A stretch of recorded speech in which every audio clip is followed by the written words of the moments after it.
Hello, welcome to Psych Boost. In this video, we're going to be doing Holism and Reductionism from the Student Debates module.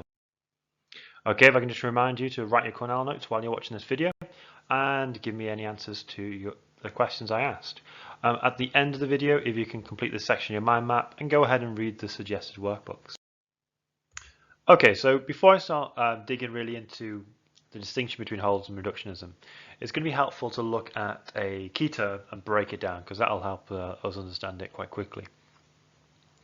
So we need to say what level of explanation is. A good way of phrasing it, quite a complex way, but quite a comprehensive way, is saying explanations vary from those at a lower or fundamental level, focusing on basic components or units, to those at a higher, more holistic, multivariable level. Okay, so quite a complex sentence. This diagram will help us understand it a little better. You can see here at the top of the upside down pyramid we've got socio-cultural, so that's a wide range of different factors would come into what happens to be socio-cultural, and then at the bottom of this upside down pyramid we have neurochemical, so things like neurotransmitters and stuff like that. Now as we go down this pyramid, what we're doing is we're increasing our reductionism. We're zooming closer and closer and closer into what makes you you. We're also got this distinction between the macro level, or the very big level, and the micro level, the very small level. Okay, so we have levels of explanation. We have different ways of explaining behavior, and these ways of explaining vary from those explanations that are really low or fundamental. So your neurochemical and neuroanatomy is very fundamental for how you interact as a human and you behave. As we go up the pyramid, it becomes less fundamental, so physiological and behavioral.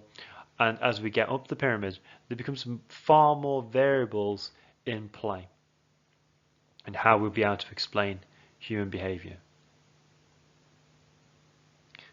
So we can see we have neurochemicals, we have physiological, so that would generally, from a psychological point of view, think about the structure of the brain.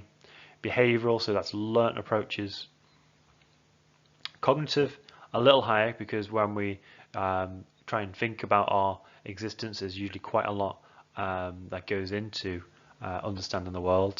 And then socio-cultural, the ways in which we interact with all the other humans around us, which effectively includes all the levels below it. Okay, so let's dig in a little bit deeper onto these two terms. So what does reductionism really mean, and what does holism really mean? Well, reductionism is based on the concept of parsimony. So this is a very scientific principle. Scientists try to understand the world and the universe using the simplest explanations possible. And this has been very successful in fields like physics, where the immensity and the complexity of all of physics can actually be narrowed down to some quite simple equations. Unfortunately, in psychology, we haven't been able to narrow down human behavior down to such simple equations, but there's an attempt to narrow down human behavior using simpler explanations, such as whether you have the genes for a particular given behavior or not. Okay, so reductionism, we're explaining a phenomenon, in this case an aspect of human behavior, maybe aggression, in terms of constituent parts. So we ignore everything else and we look at just a particular part, and we look at and it makes it quite a lot simpler to think about behavior in, well, how does it relate to this smaller constituent part? And as I said, this is based on the scientific approach that behavior is best explained by the basic principles. Okay, so do we take a reductionist approach anywhere in psychology? Well, yeah, we do. We have two different types of reductionism that we need to be aware of for the exam. So we need to be aware of biological reductionism. So as I mentioned before, this is using an analysis of brain chemicals, neurons, hormones, genetics, evolution, in order to explain human behavior. So we reduce the complexity of human behavior down to these relatively simple biological mechanisms. Environmental reductionism is again reducing very complex human behaviors down to effectively learnt responses. So learning theory, like Pavlov and Skinner, pioneered this area, and they would understand all of human behavior as quite simple stimulus, automatic response mechanisms, and even the most complex of behaviors would simply just be a very long chain of stimulus response chains that would lead to the complex behavior.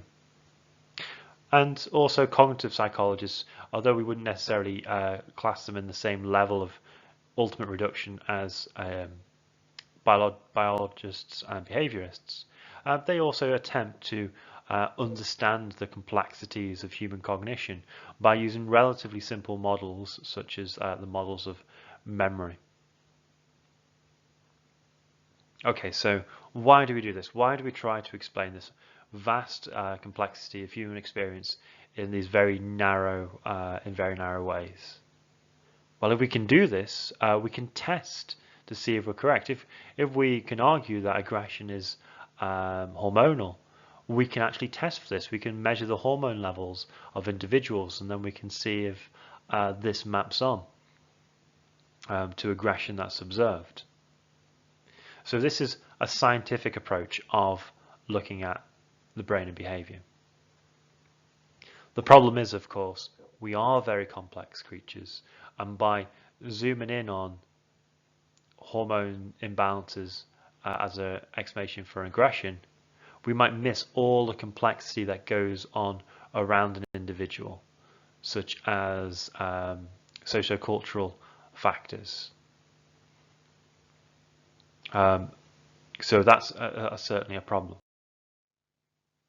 Okay, so let's look at the other side of this. Let's look at the holistic approach to understanding human behavior. So this is a multivariable approach. So the suggestion here is we can't take any one particular aspect and see it in isolation in order to understand the human. We need to take every aspect we possibly can and look at them together, and only in that way are we going to have a good conception of what makes an individual up. So the approach that goes down a holistic route is the humanist approach.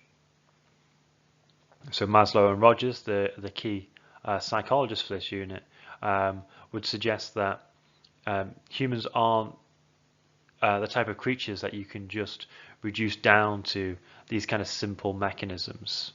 To be a human is an experience. It is an experience that comes from the collection of all of these different factors, whether it's how you've developed as a child, what your culture is like, what the environment around you is like, what the financial situation of your own bank balance and the country is like. All of these quite strange and interacting factors are all wrapped up in what it is like to be a human. So to just wind it back, just to have you got the gene, have you not got the gene, for humanistic psychologists is ridiculous. Okay. So one advantage to the humanistic approach, of course, is human life does feel complex. There's no getting away from that fact.